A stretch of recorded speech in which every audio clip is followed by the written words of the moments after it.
I, when I prepare, always think about why I'm on stage. All right. And I can usually distill that down to one sentence.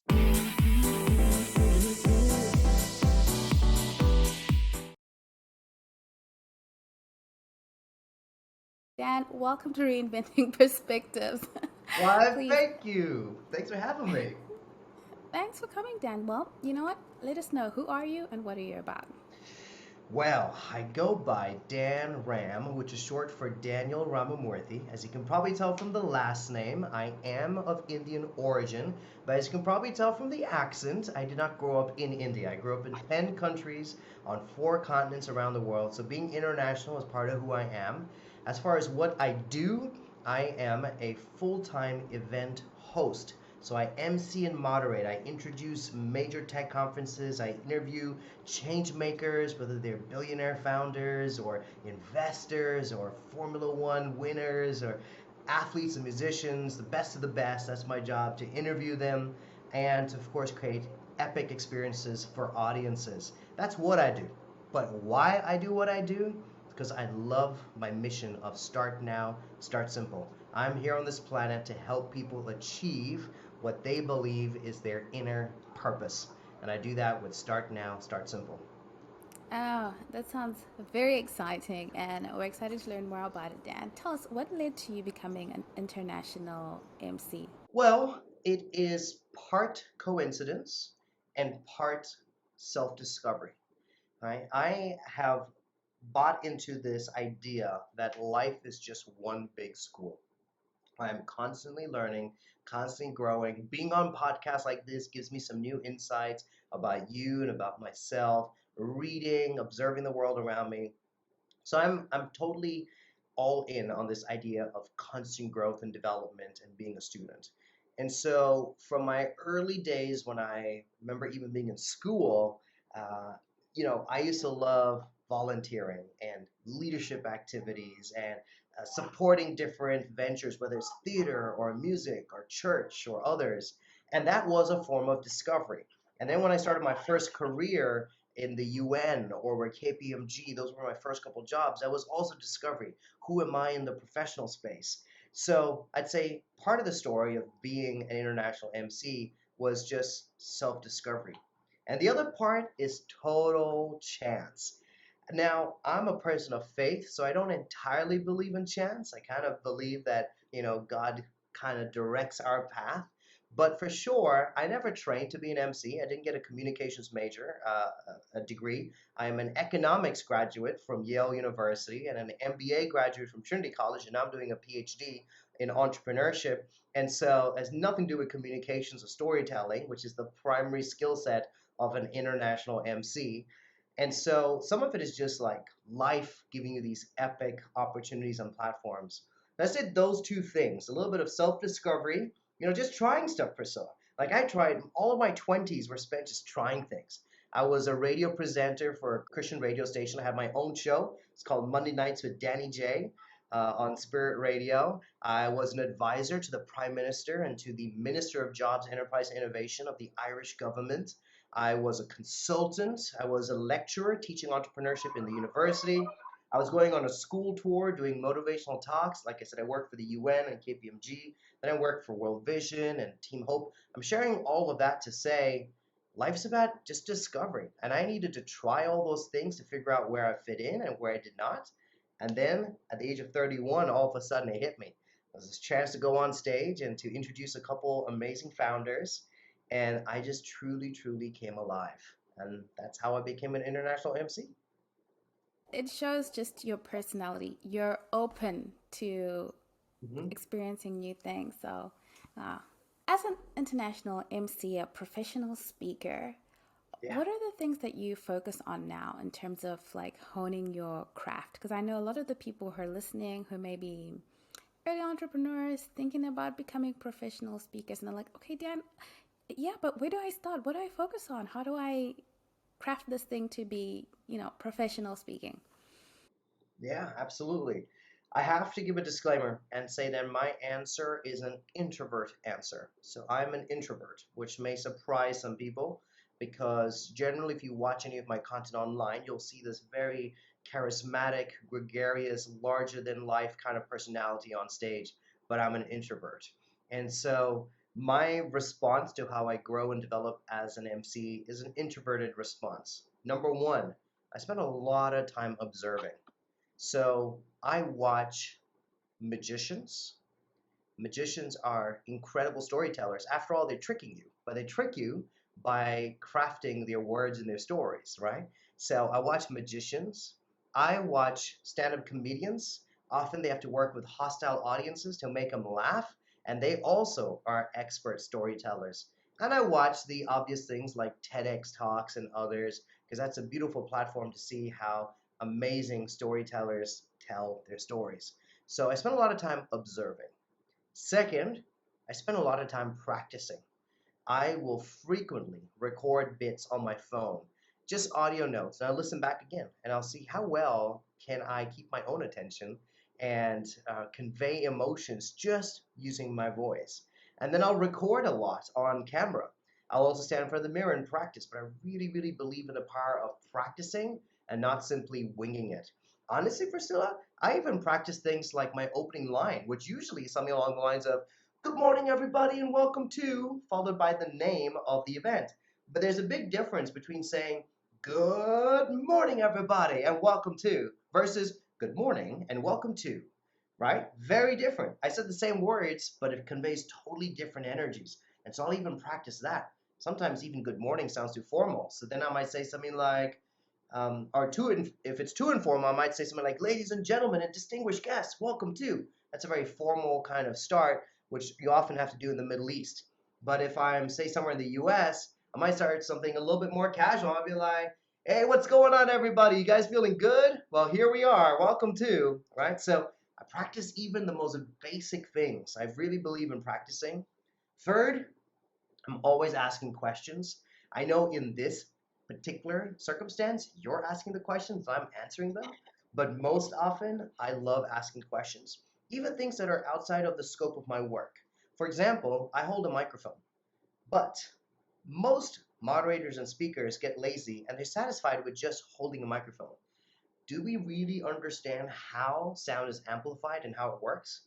Well, for me, I'm a nerd, right? I'm an introverted nerd. So I'll ask the sound gear guys. I'll ask the guys, like, "Tell me about the latest microphone. Tell me about what works and what doesn't. Why does that feedback happen sometimes? What's the most optimal space and position to hold a mic?" I mean, after all, it's a tool that speakers use. But I'm curious about even those things. Or the lights on stage. I will, later on, I'll see in some photos that I really like how I look, and sometimes I'll think I really don't like how I look. The difference is the lighting, and so I'll ask questions about that and go, "All right, what kind of filters are you using? What kind of color grading are you using? What kind of editing are you doing? What's the position of the light, and how does it create different shadows on my face or on my body?" So I ask tons of questions all the time. I think that really sets me apart and sets other professional speakers apart if you just constantly ask questions and keep learning. So I'd say those are a couple of things that I do on the constant. I'm like a consultant to myself. I'll always look back again and think, "Okay, what did I do well? What can I improve? What did I do? What can I improve?" So these are the introverted responses. Maybe an extrovert will give you a different response and be like, get out on stage more, try things out, interact with people, put yourself out there. But an introvert like me will go like, study more, practice more, ask more questions, and that's how I keep growing. I have to ask this now because, even for our audience that are not particularly speakers or interested in being a speaker, there's a lot of that push in social media marketing and advertising to Mm, be on camera. And yeah, most people are uncomfortable with being yeah. on camera. Now, how did you initially get used to just how you look or how you perceive yourself on camera? I have to say that I was one of those people, and I'm not that person anymore. And that is a journey by itself. And this comes back to my motto for almost everything, which is start now and start simple.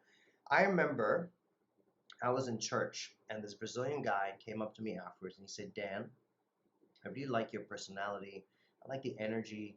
And can I help you build your brand?" And honestly, I had no idea what a brand was. I'd never worked with a graphic designer, never worked with a personal brand person. I never worked with any of that stuff. I was just a person. My name was Daniel. I wasn't a brand. But I engaged with it. I said, sure, let's talk. And so we met, and he brought a camera along, and it was so uncomfortable. I didn't know what to say. And as soon as he said action, I was like, action what? Like, is someone going to script this to me? And where should I stand? Where should I look? Should I look directly at the lens of the camera? Should I look to the side? Should I be walking? Should I be standing? Are we doing this outdoors? Are we doing this indoors? Do I look fine? Like, there was endless questions. And the truth is, you can't find all those answers just by sitting and reading. At some point, you just got to act. And so we recorded our first bit. And I remember it was by kind of a little creek in Dublin, Ireland. And I decided I just wanted to stand by a tree and do my little bit. And I spoke for about 60 seconds. What I liked was the brevity of it. I liked how short and crisp it was. I loved that I took a complex idea and I broke it down to 2 or 3 actionable items in less than 60 seconds. And I thought, oh, that's really cool because the attention spans are so short. But I didn't like that I was standing. That didn't look so good. Anyway, we posted it and I got some feedback and that was great. The next time I said, let's create some movement. And so I sat in my car and we recorded that way. But I realized that the side profile is so not flattering. So when you sit in a car and someone's sitting next to you with a camera right up to the side of your face, you can see double chins and nostril hairs and everything. And so I was like, no, thank you. I don't like this angle. We're not going to do that again. The third time, I remember I had the cameraman walk in front of me, and I faced him and walked talking to the camera, almost like I was talking to a friend. And we were walking side by side. I really like this. I like this idea of almost like a conversation that I'm having with someone. And so this is part of just trying stuff out, Priscilla. And for anyone listening, you just got to try it out. Sure, there's tons of great options and models and role models out there, right? You don't have to reinvent the wheel. You can look and see what appeals to you, but also you just got to try things. Even though I'm pretty talkative and I can give very long answers, if you watch any of my social media content, they're usually under 2 minutes. Like they're really, really short. And that's just the style that I've chosen. When I'm on stage, sometimes I do a 45-minute keynote, but when I'm on social media, it's all 2-minute videos, really short videos. And that's just been kind of my niche. And so you just got to try things and get more comfortable. There were certain angles I didn't like and I'll refuse. And then there'll be others that I really love and you get more used to that. And same with where you look to a camera or how you prepare to a camera. So it's just a matter of getting comfortable. It's like trying to learn a new language. It sounds funny the first couple times when those words come out of your mouth, and before you know it, as long as you put the work into it, it's second nature. You start dreaming in another language, or learning to ride a bike or anything else. I will say this though, being online is no more negotiable. I know like 10 years ago, we just talked about it. Like, should we be online? Should we not? Is it helpful to have social media or not? Now, that option's gone. If you don't live online, you don't exist. That's just the reality of it. So, yes, absolutely embrace social media and get comfortable with putting yourself out there in any form, whether on camera, by voice, or in written form. Mm, very true, Dan. Since you talked about doing keynotes, Mm, you go in front of the audience and things are not going well, and mm. you look around and you can sense that things are not going well. How do you recover? I, when I prepare, always think about why I'm on stage. All right. And I can usually distill that down to one sentence. So it's either a specific message that needs to be shared, or an insight that needs to be shared, or some kind of announcement that is being made. And I never come up with that independently. I always ask the event organizers, who's the audience? Who's in the room? Tell me the demographic. Tell me the male-female split. Tell me their age group. Tell me their expectations. Tell me why they're there. I do a lot of background research. It's not like I have a talk and I just deliver the talk. I curate the talk for that specific audience. So I have to say, I've been fortunate that the situation you have shared has never, ever, ever happened in my life. Not once. But it does happen, and I've seen other speakers bomb. And then I say, bring it back to why you're there, because sometimes the methodology is not working. For example, you might have terribly boring slides, and you realize that you've killed the energy in the room, in which case, get rid of the slides and stick to why you're there, right? If you've got a message to share, you don't need to do it with slides. Alternatively, it might be the setup. So maybe the stage is just too far and too high that it creates this incredible distance between you and the audience. In which case, Grab that microphone, jump off stage, stand in the middle of the audience, make direct eye contact, and talk to people. Talk with people. Or maybe you've been talking for just too long, and that's why you've lost the audience. And so you need to do a little bit of engagement. So stop the spiel, stop the monologue, and do something like a body vote. A body vote is where you tell people to stand or raise their hand if they agree with the statement that you make, and it gets people to then interact with your talk. Or maybe you get a mic out into the audience and you get them to talk back to you and get some of their feedback. The point is, if something is not working, you got to change it. But don't change why you're there. So focus on why you're there, but just find a different methodology. And those are just a couple quick options of things you can do spontaneously in the moment without any prep, as long as you know why you're there and you're ready to give it all so that you can communicate that why. Wow, that's so, so good. I think that just everyone can remember that when if that situation does happen, everyone can remember that. How did you get your first gig as a professional speaker? Because I think that's a question that people would like to know. The first Mhm. one, how do you go after it? How did you go after it? Hmm. You're not going to like this answer, but it's the honest answer. I don't chase things. I believe in alignment. All right. So it's a little bit of a philosophical answer. So I would try not to go too deep into it. But basically, I think there's two kinds of doing life. Either you set a goal and you set a destination and you do whatever it takes to get there, or you stick to your track that you believe is authentically, genuinely you. And what is meant to be shows up on your track. I'm more of the latter than the former, and I have great respect for either one, right? I've seen amazing success stories with either one of those. For me, what I have done, my starting point was the same starting point as most other people. Priscilla, you probably remember being back in school and being asked to stand up and read a passage out of a book or to give a presentation. That was my starting point. We all had the same starting point. The difference was I was terrible at it. I had a stutter. I was socially very shy and very introverted. I did not talk to people. I could not make eye contact. And worst of all, I had a terrible accent as a child. Growing up in so many countries, I had this very confused North African, Indian, French, British accent. And it just wasn't cool. And people would laugh at me. And I hated that they laughed at me, not with me, but at me. And so I avoided those circumstances until I decided one day, well, I'm bad at it. So what do I have to do to get better at it? And I started practicing and practicing. And then I made sure that I got better and better as a speaker, just in the classroom. But then in church, same thing. When the pastor said, can someone read the passage? I would never put my hand up. But if they gave me the passage, because I knew I'd do badly, you know what I would do? A few days before, I'd take that passage out and I start practicing it.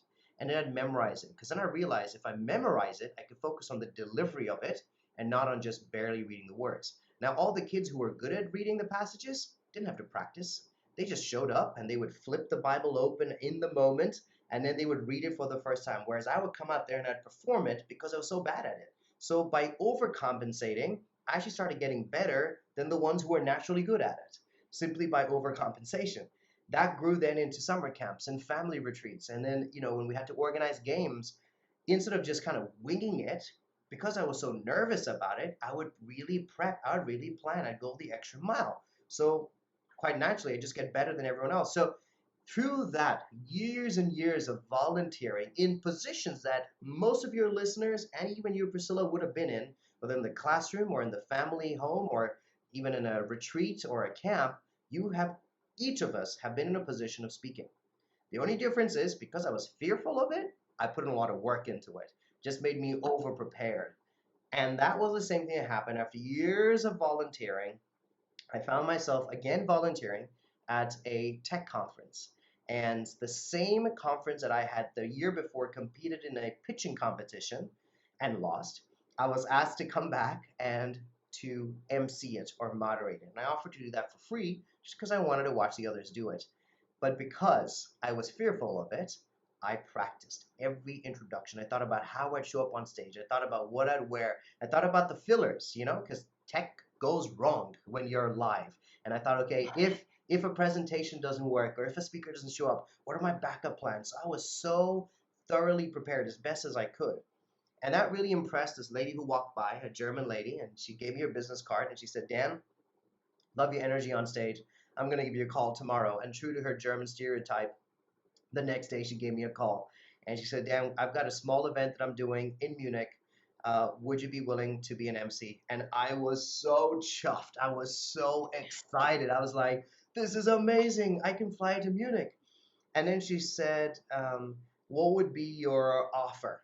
I had no idea what that even meant because, I had another job at that point and I was building my own startup. So I didn't think it was financial. So I said, okay, would you be kind enough to give me a place to stay while I'm there, but I'll book my own flights? And then she said, oh, no, no, no. We'll book your flights and your hotel, and it'll be like a five-star hotel. But I want to know, like, how much should we pay you? And I wrote back saying, no, no, no. Like, this is amazing. Like, I get to travel to Munich. And I was interviewing all these like celebrities, and I was like, that's even just that front row. Like, I don't have to watch from this. Like, I'm the person that gets to ask the questions. I'm like, this is amazing. Like, this is too sweet a deal. It's like, oh, but this is Germany, and the board won't approve it unless you give a price. So I was like, oh, I don't know, like $100 for the day, like, I don't know, it's just pocket money. And she says, no, that's too little. I said, okay, you give me a number. So my first speaking gig offered me 500 euro, which I was just like 500, and they're paying my flights and they're paying my hotel, and I get to like interview the like legends. This is insane. But I took it. Of course, my fees have increased a lot more because I bring a lot more to the table now.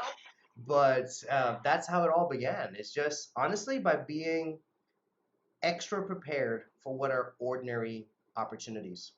And this is something I tell people all the time. The opportunities are not far away, right? The opportunities are all around us. They're right here. You just have to you have to honor them, not demean them. And that's what opens up the other doors down the road. First event you did, I'm sure they're just like, oh my gosh, we got her when he was so cheap. Yes, and I'm very loyal to people, so we've stayed in touch over the years, and I keep helping them out. So yes.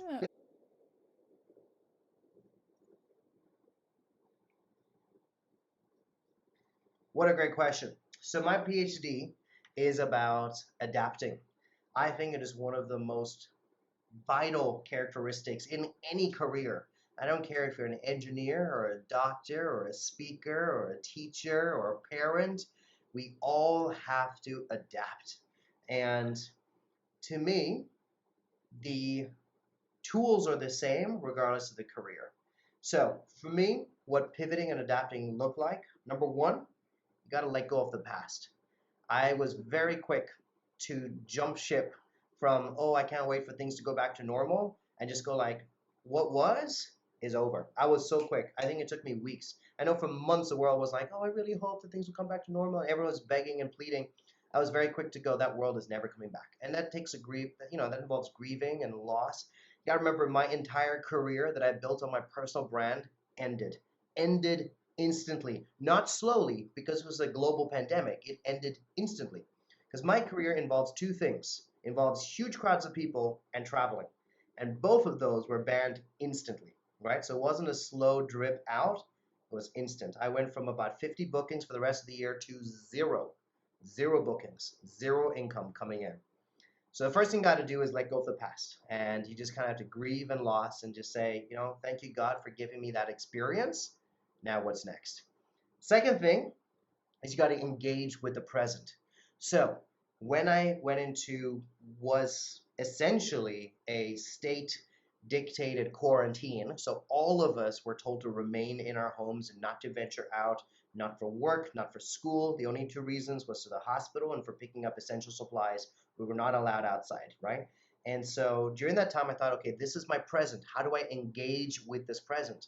Well, I had Instagram, so I started on Instagram Live, and I thought, can I create the same conversation I used to have on stage, except via my phone? I had a grand total of 7 people that joined in. Very demoralizing, because the previous year I'd spoken to almost 250,000 people live. So 7 was nothing. Then the next day, I thought, let me try Facebook Live. And I had 3 people watching. I was like, oh, this is terrible. And I thought, I wonder if there's a way to combine the two. And I Googled it, and I found there is a way to go live on Facebook, on Twitter, and Instagram. And so I did. And I thought, okay, this is nice. Now I can get a few more people. And I thought, let me commit to this. So for 40 days, I went on. And in those 40 days, 1 hour show every evening, I learned so much. By the end of it, I had also learned how to upload it onto YouTube instantly with thumbnails and captions and all that, and to automate so much of the process that a company in the US saw one of these and contacted me and said, Dan, we love that you have a background. I mean, look up, I mean, for those who can see this, I have a red, white background. It's a patterned wall. And I had a ring light and a camera. These are things I just learned along the way, whereas most everyone else was still working out of their bedrooms with a white wall. And so this company was like, Dan, can you help our staff to augment their virtual presence, right? Something totally brand new. I said, sure. And so we started doing some trainings. And through the training, then they said, hey, Dan, we need to do an event, but we don't know how to do it virtually. Can you help us out? And so I started figuring that out. Before I knew it, Priscilla, I was doing more work than before. And I don't say this to boast, but I'm just saying this is the benefit of pivoting and adapting is my income tripled during the pandemic. Now, I know the pandemic has been really hard on people, and that's why I say that with a lot of humility, but I think when you pivot and adapt, it allows for some new forms of growth. So again, when it comes to adapting, the first thing is you got to let go of the past. Grieve the past, let go of the past. Second, you got to engage with the present. That involves trial and error. It involves embracing failure. It involves stepping out of the comfort zone. After all, I was talking to a camera, and I was not talking to real individuals. And third, when you do those two steps, I think it positions you for the future. So you let go of the past, you engage with the present, and that positions you for the future, because now I'm back to doing in-person events like I used to, but I'm also creating virtual events, but I'm also doing trainings, and I'm also doing consulting, and I've also built teams because I just chose to engage with the present and let go of the past. I'm now positioning for the future. And so to anyone, not just the speaking community, of course, the example I gave was, obviously you got to go from in-person events to virtual events, and that's how you do it. But that's true for any industry. You got to take these 3 steps. Uh, what I really love is that you were able to say, okay, a little while ago, 500,000 people, 250,000 people, but today I'm gonna go on Facebook, and it's okay if it's 3 people, and I'm gonna go back again tomorrow, even if it's 7 Yeah. people, and I think it's great that you share that, because a lot of times we take a sit back and then it's like, that's it. But Yeah. so good. Thank you for sharing that. Very welcome. Thanks for asking. I love that you have a personal brand business. And I think this is very interesting for entrepreneurs, where we're kind of like, do you become a personal brand and be kind of separate, or do you focus on the business, or how do you kind of blend the personal brand and still be business at the same time? What have been sort of the challenges and the positives of combining the two? Because I chose to go down the road of being authentically myself, my personal brand is my business. Now, if you set a goal that is different from who you are, then your business aspirations may be different than who you are as a person. But because I've just chosen to wake up every day and be true to who I am today, my personal brand is who I am, and it is my business. So I don't get hired to be an MC. I have the great fortune of being hired to be Dan Ram. They just like the package that Dan Ram brings, because that's the person that shows up on social media, shows up in these interviews, shows up in the living room, shows up in the grocery store. It doesn't matter where you meet me, I'm always me, because I've chosen to be me wherever I am.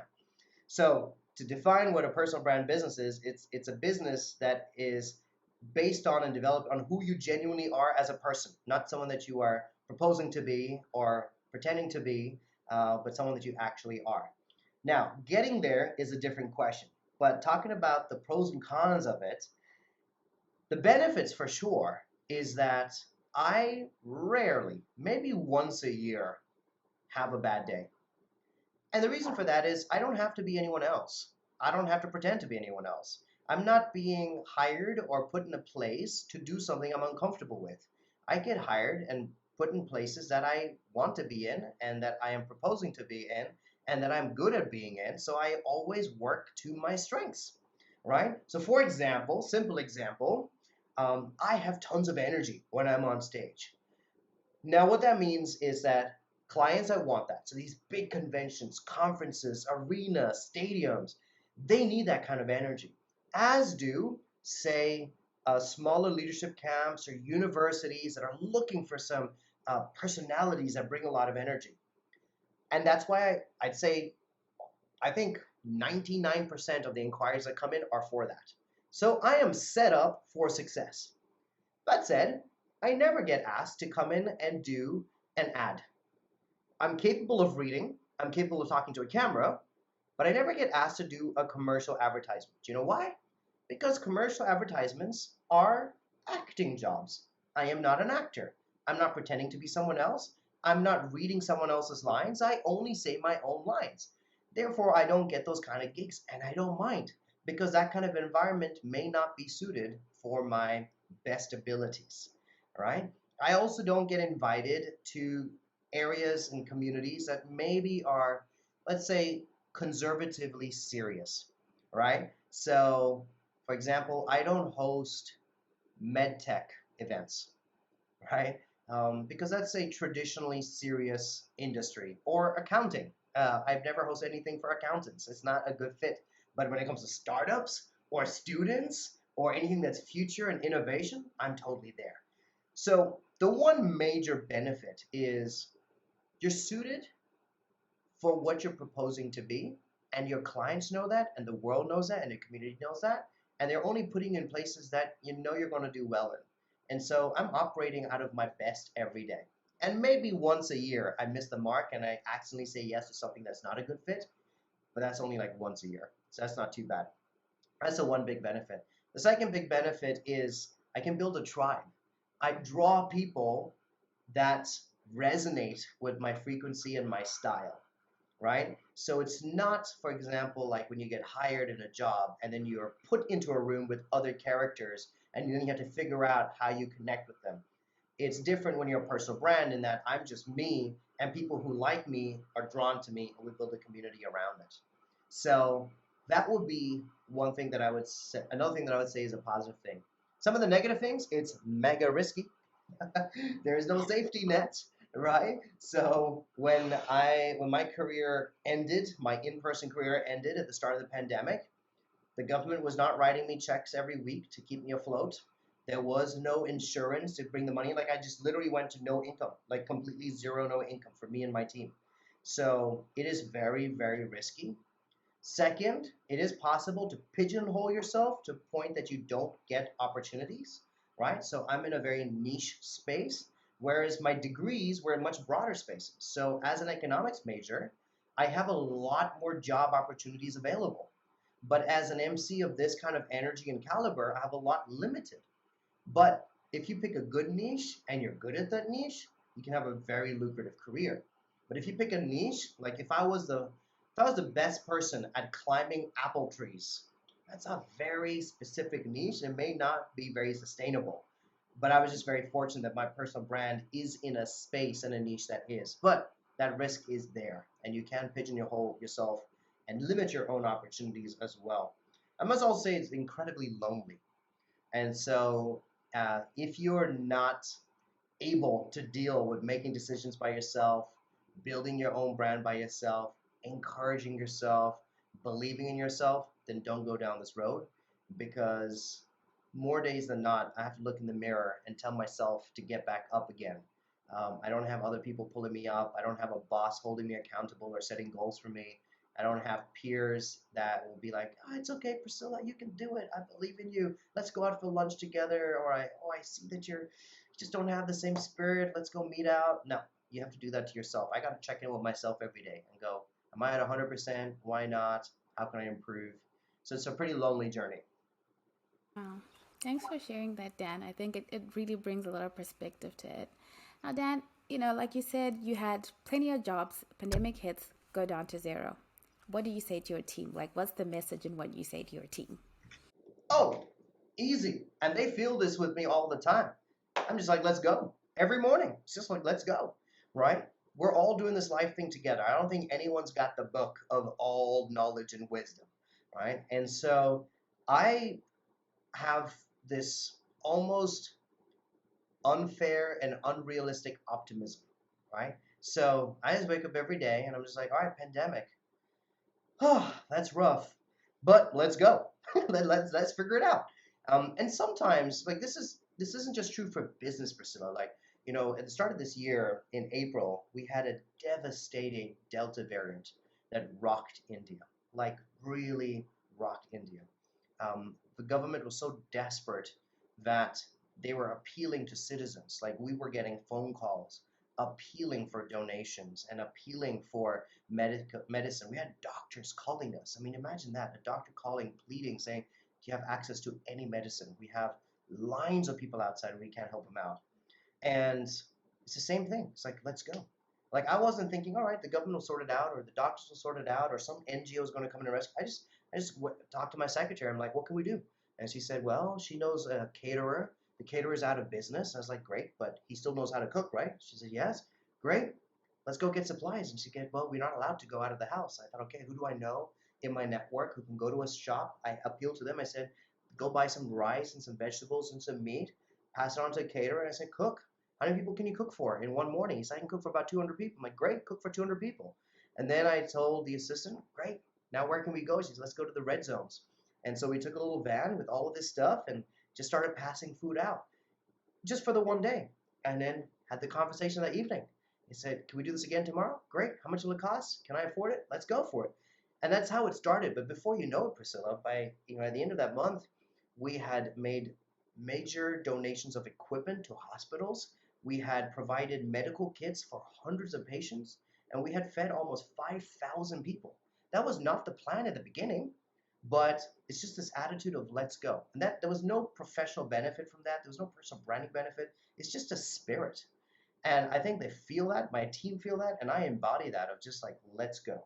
So I think having hope, I think having an open mind, as you pointed out earlier, I think believing that you can and that you will, I think having a joy and a gratitude, all right? So even as I lost friends to the pandemic, even as I heard devastating stories and heartbreaking stories, you got to have hope, right? Without hope, how do we keep moving forward? And I had to find joy. Sure, I wasn't traveling the world anymore, but I had a beautiful home to live in. And sure, I wasn't in my peer group anymore, but I was blessed to be with my parents. I know so many people are far from their parents, but I made a decision to come back to my family home for the pandemic. And you just find joy in these things. So I think you just come back to you got to embody the values that keep moving you forward. And for me, it's been less about a game plan and a strategy and monetary gains. It's been more about what are my values and how do I stay true to that. Oh, thank you for that. I love it. Let's go. That's the message. That's the spirit. Dan, thank you so much for your time. I always ask these last two questions. What's the number one book or resource that you'd recommend for an early entrepreneur?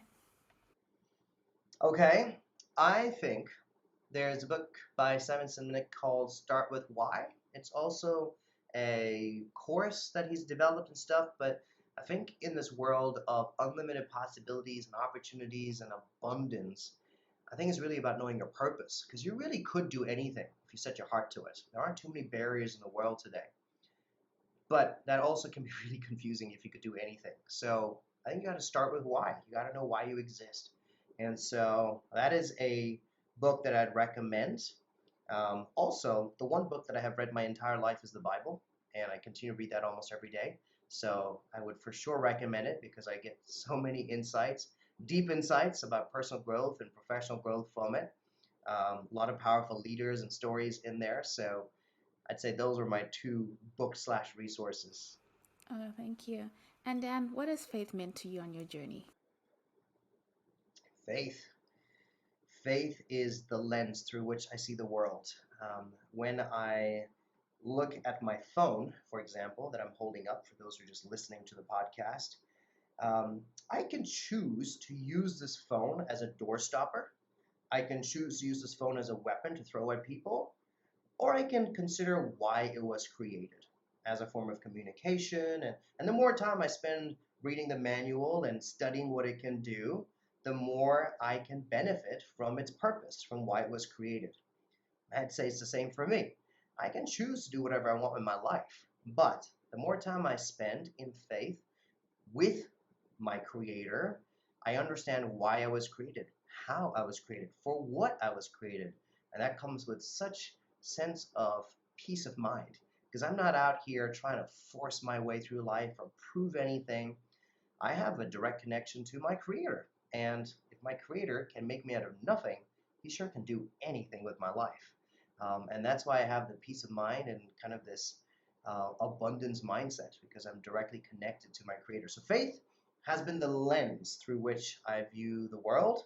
Of course, faith looks very different for different people, and it is yet another journey that you go on.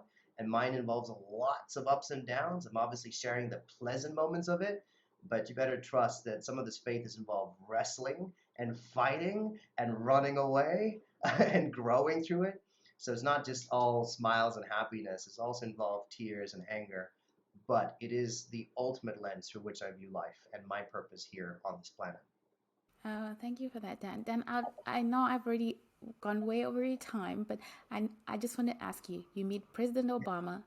What are you Yeah. thinking? What did you say? Well, yeah, President Obama was a special one for sure.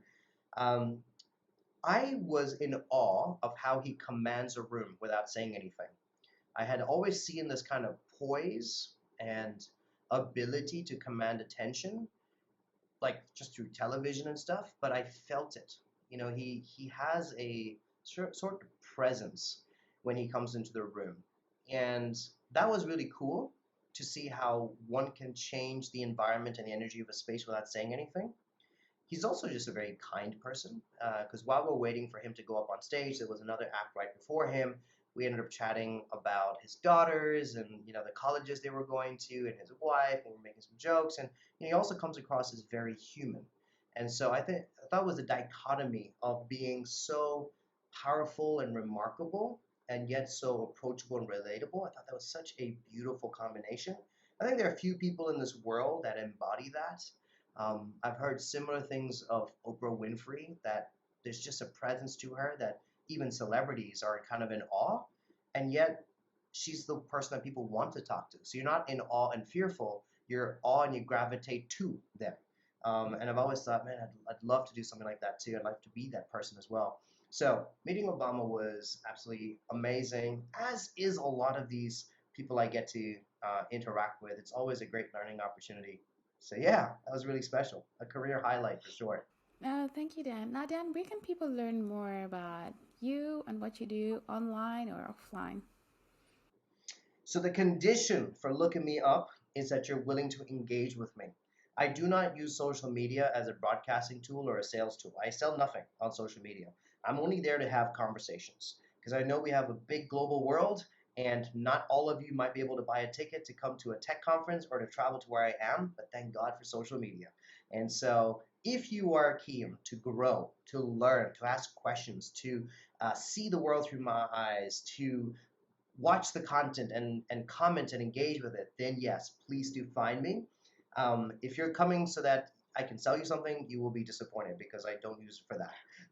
So my name is Dan Ram, and if you just look up Dan Ram, Dan for Daniel, and Ram, which is short for Ramamurthy, so RAM, on Instagram is where I post the most. So if you just want to see behind the scenes of trying to live a healthy life and behind the scenes, behind stages and interacting with people, then Instagram is the place to go. I'm also on LinkedIn a lot. I share vlogs and blogs about 2 to 3 times a week. So if you just want to see what a life of an MC is, or a speaker, or a trainer, or just some of the insights I'm getting from attending these conferences, I usually share these again in 2 to 3 minute vlogs, so really, really short form. So those are the two platforms. Of course, I've got a website, www.imdanram. And on the website, I guess you can find out about the mastermind and some of the coaching that I do as well. So I guess the website is a little bit of a sales tool. Yeah. So if at all you think, how did this guy keep talking without saying and during his speech and coming up with these answers? And you're like, I want to be a storyteller and communicator. Then the mastermind is this ongoing session that we do every 2 weeks with a small group. And of course, I've got coaching as well, one-on-one. So those are some options to engage with me if you want to interact in person with me. I guess those are the two ways to do that. Thank you so much, Dan. Thank you for your time and thank you for sharing so much. So,